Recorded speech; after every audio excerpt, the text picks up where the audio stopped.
Hi Idol, okay ba ang buko juice to break fasting, yung water fasting, yung BJ? Kumbaga BJ sa umaga, sa hapon, sa gabi, buko juice ha.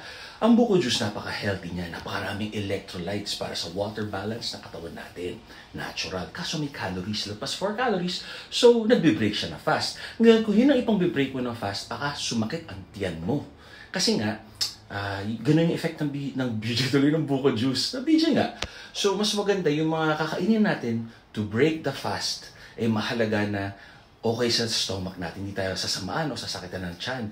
Pwede yung 1 whole egg, yung mga gentle sa tummy, kamote, ganyan. Tapos mahalaga kung ang purpose nyo ng fasting ay para pumayat, kailangan naka-calorie deficit pa rin. At para magka-muscle, walang loose skin at stretch marks, resistance training, progressive overload, ibig sabihin working out.